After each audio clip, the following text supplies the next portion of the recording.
प्यार दोस्त नमस्कार। मैं नितिन शर्मा एक बार फिर से आप सभी का स्वागत करता हूं आपके अपने परिवार रोजगार विद अंकित के इस प्लेटफॉर्म पर।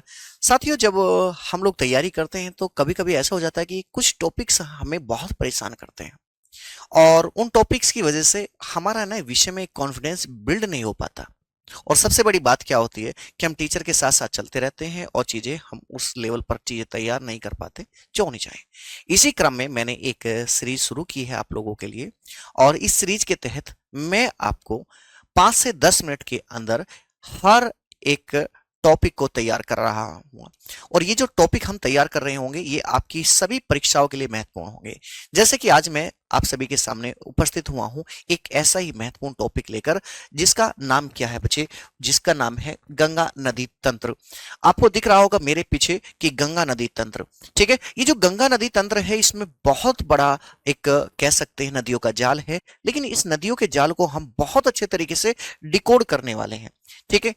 आपको दिखाई दे रहा होगा यहां से एक रेड कलर की एक नदी निकलकर आ रही है। जो ये रेड कलर की नदी है प्यारे दोस्त, इसे बोलते हैं हम अलकनंदा, जो कि मुख्य धारा है।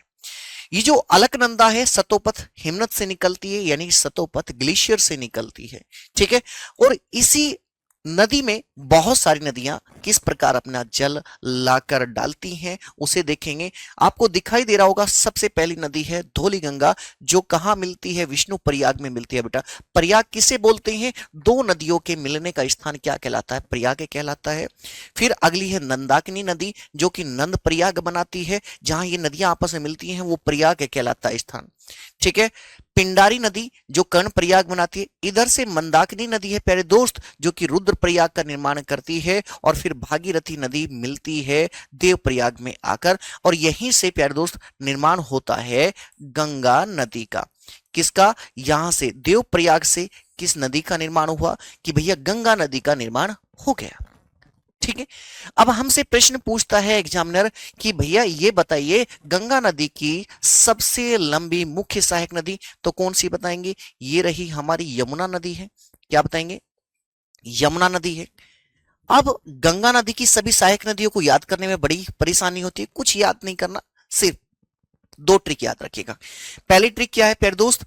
आर ट्रिपल जी के एम, ठीक है। आर ट्रिपल जी के एम। आर से प्यारे दोस्त रामगंगा, जी से गोमती, जी से घाघरा, के से कोसी, और एम से होता है प्यारे दोस्त महानंदा। एम से क्या होता है? महानंदा हुआ। इसी प्रकार से कुछ नदियां दक्षिण की ओर से जाकर मिलती हैं, तो ये कुछ नदियां आपकी कहां मिलेंगी? यमुना नदी में मिलेंगी, और कुछ मुख्य धारा में मिलेंगी। तो आपको यहां ट्रिक याद रखनी है, चाचा से बचकर कहां तक सैर पर जाओगे, कि चाचा से बचकर कहां तक सैर पर जाओगे। तो आपको चाचा से प्यारे दोस्त क्या बनेगा? चंबल। से सिंध, बचकर से बेतुआ, कहां से? केन, तक से टॉन्स। ये आपका कौन सी? सैर से बेटा सोन नदी होगी। क्या बताएंगे? सोन नदी। और पर से पुनपुन नदी होगी। और इसका कोई सेंस नहीं होगा, सिर्फ और सिर्फ सेंस बनाने के लिए इसे रखा गया है। अब आप कहेंगे भैया रेड कलर में एक नदी और दिखाई दे रही है, ये जो नदी है ये क्या कहलाएगी? इस नदी को हम बोलेंगे हुगली नदी।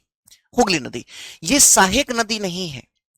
जैसे सारी नदियां यहां गंगा नदी में अपना जल लाकर डालती हैं प्यारे दोस्त, सारी नदियां इस नदी में गंगा नदी में अपना जल लाकर डालती हैं, उसी प्रकार जो हुगली नदी है गंगा नदी से जल ले जाती है।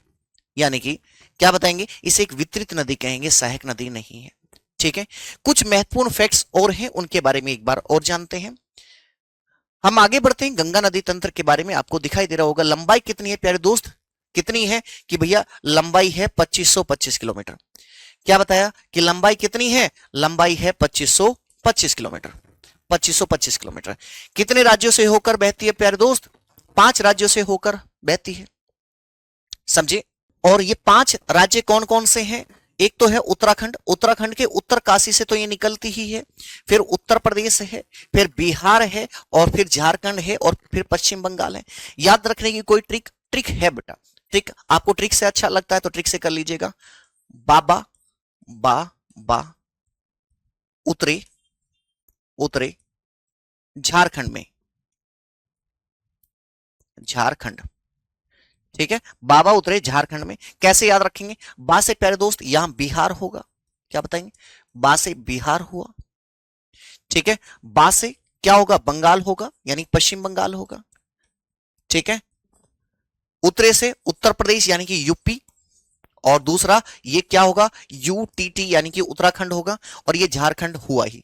तो आप यहां से याद रख सकते हैं ट्रिक के माध्यम से। ठीक है, ट्रिक के माध्यम से भी चीजों को आप याद रख सकते हैं, ट्रिक के माध्यम से। तो 5 राज्य जहां से ये निकल होकर गुजरती है, ठीक है, पश्चिम बंगाल में अपना जल गिरा देती है। राष्ट्रीय नदी का दर्जा गंगा को कब मिला बेटा, 4 नवंबर 2008 को मिला। गंगा की असहायक नदी मैंने बताया, एक होती है सहायक जो इसमें जल लाकर डालेगी, एक होती है असहायक मतलब कि जो जल ले जाएगी। तो कौन सी है, वो है हुगली नदी प्यारे दोस्त। गंगा को सबसे सबसे लंबी सहायक नदी, यानी गंगा की प्यारे दोस्त सबसे लंबी सहायक नदी कौन सी है, वो है यमुना, 1376 किलोमीटर इसकी लंबाई है। ओके, गंगा किनारे स्थित सबसे बड़ा शहर कौन सा है, वो है कानपुर शहर। क्या बताएंगे कि भैया ये है हमारा कानपुर शहर है, कानपुर शहर। गंगा में डॉल्फिन की संख्या कितनी है, 6327 है। और डॉल्फिन को भारत का राष्ट्रीय जलीय जीव कब घोषित किया गया था, ये किया गया था सन 2009 में। कब प्यारे दोस्त, डॉल्फिन को भारत का राष्ट्रीय जलीय जीव घोषित किया गया था सन 2009 में। ओके है ना। अब बांग्लादेश में क्या दूसरा नाम है, बिल्कुल, बांग्लादेश में गंगा का दूसरा नाम क्या होगा प्यारे दोस्त, वो होगा पद्मा। क्या बताएंगे, पद्मा के नाम से इसे जाना जाता है। स्वच्छ गंगा निधि 2014 में गंगा नदी की सफाई के लिए एक क्या बनाया गया बेटा, अभियान बनाया गया था। ठीक है, और एक स्वच्छ गंगा निधि का गठन किया गया था, लेकिन कब किया गया था, सन 2014 में। ठीक है, कब किया गया था, सन 2014 में। यहां तक जो इंपॉर्टेंट फैक्ट्स थे मैंने करवा दिए, लेकिन फैक्ट तब तक अधूरे हैं जब तक कि आप उसे अप्लाई ना कर दें। ठीक है, निम्नलिखित में से कौन सी या कौन गंगा नदी की एक असहायक नदी है, यह आपका प्रश्न है, इसे आपको कमेंट बॉक्स में पिन करना है। ओके, साबरमती, माही, घाघरा या फिर भीमा।